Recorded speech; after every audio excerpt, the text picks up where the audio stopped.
wanted to film a video like this for a very long time, just to give you guys some advice on how to start your minimalism journey. It can be very daunting to begin with and you don't know where to start, especially if you're coming from a place of being a bit of a hoarder or a bit of a shopaholic. You can feel overwhelmed by even the thought of decluttering. So hopefully these tips will help you. I have 15 of them and yeah, let's get straight into it. So the first thing is to take it step by step. It can be very daunting and very overwhelming when you first look into minimalism, because there are a lot of people who have absolutely nothing, and there's apartment tours online where their homes are perfectly pristine and white, and that can seem very overwhelming and very far away from where you're at right now. But I've been there, I've had a lot of clothes and a lot of things, and I just took it step by step. I looked at where I was and just thought, how can I improve? I started with my wardrobe because that was the place that I hoarded most of my stuff, and I just started decluttering. So as you can see, for someone who is interested in minimalism, I have a lot of clothes, and this isn't even all of them. So I really advise you start with just one area of your home or your space. So that could be your clothes, that could be your kitchen, that could be a huge collection of, I don't know, random memorabilia you have. Whatever it is, start decluttering in a place that makes sense to you. And over time, these steps will add up.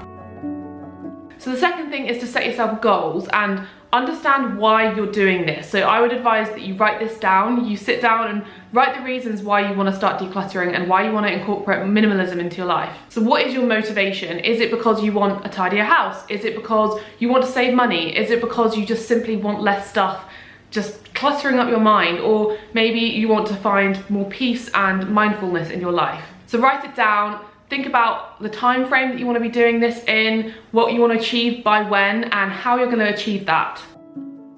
So number 3 is box it up. This is something that I heard about from the beginning when I first looked into minimalism. Loads of people online were advising that I box some things up and deal with it later, essentially. So if you're going to do your wardrobe, for example, get everything into a pile, into piles of yes, no, and maybe. And everything in that maybe pile, put it in a box and put it away in the cupboard or somewhere in storage. And set yourself a time frame. So maybe that's 3 months, maybe that's 6 months. And within that time frame, if you haven't reached for anything in that box, or if you haven't reached for certain items, then whatever is left over at the end of that time frame, you need to donate. This really puts into perspective what you actually use and if you even need those things. And it confirms that those maybes are probably no's. Number 4 is a charity box. This is another way of boxing things up, and that is to just get a huge box that you're going to donate to charity and fill it. Go around your home and get the biggest box you can find and try and fill that box up over a period of time, maybe a month or a week or even a day. And yeah, just try and fill it up and then donate it to charity. This is a really great way to sort of force yourself to be a bit more harsh about some things maybe you've been wanting to hold on to. The next thing is the hanger trick. This is another great way to determine whether you're wearing certain clothes in your wardrobe. All you need to do is every time you wear an item of clothing is turn your hanger the other way around. So I like to do it this way. I think some people do it where they switch all their hangers the wrong way around, and when you put them back, they're the right way around. But whatever way works for you. And at the end of a certain period of time, set yourself 3 months, 6 months, a year, you look at your wardrobe and anything that hasn't been turned around is meant to go. You're not wearing it, you're not using it, so why do you need to keep it? So number 6 is to reduce your duplicates. This is an easy one to build up multiples of the same item. So go around your home and look at the things that you have duplicates of, whether that's some kitchen towels, you have loads of those, or if you have 5 of the same type of colour lipstick, or 3 pairs of a very similar style of shoe. Try and reduce it down to a more practical amount so that you only have 1 of each item. Number 7 is to stop shopping. This is something that I did as soon as I found minimalism, because I knew that I had a shopping problem.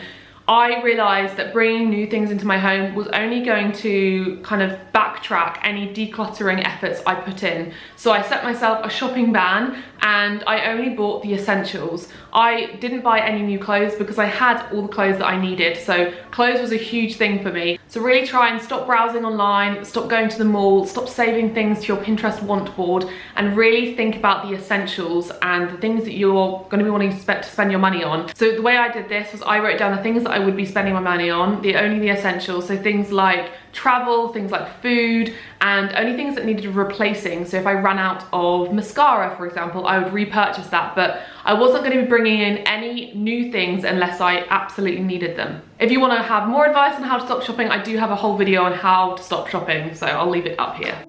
Another rule that minimalists like to do is one in, one out. So every single time you buy a new item, something has to go. This might be a direct replacement, so if you buy a new jumper, you get rid of one of your old jumpers, or it could just be that when you buy something new, you go around your house and you try and find something to declutter.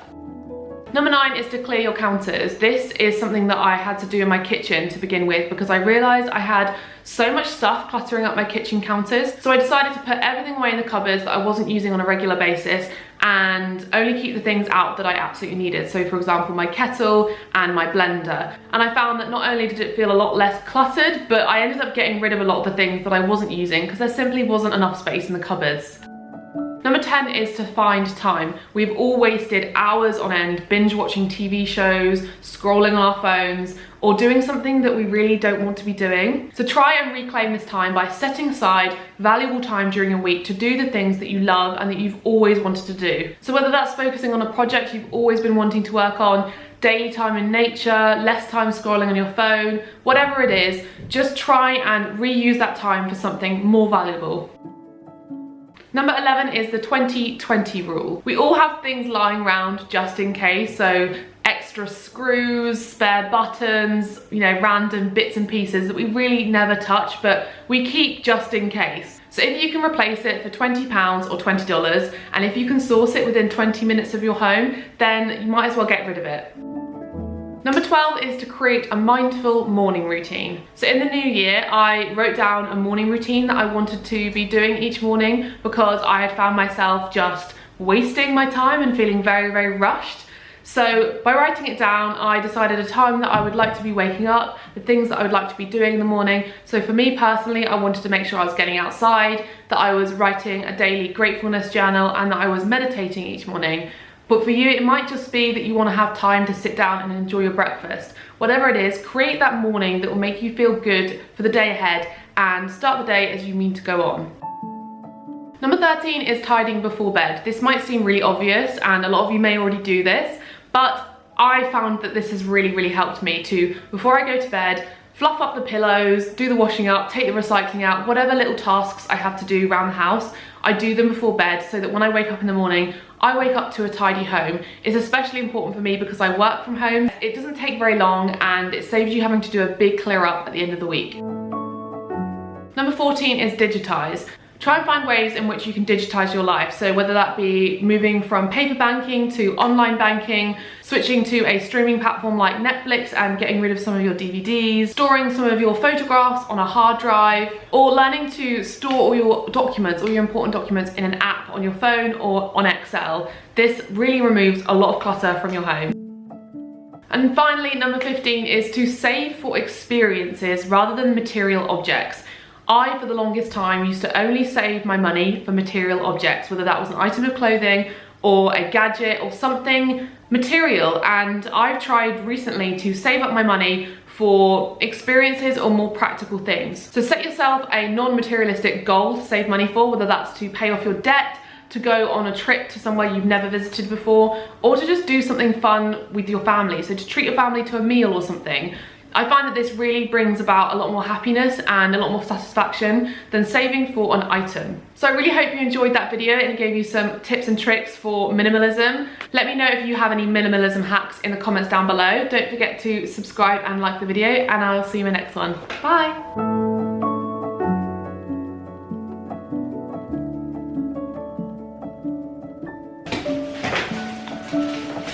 Smile.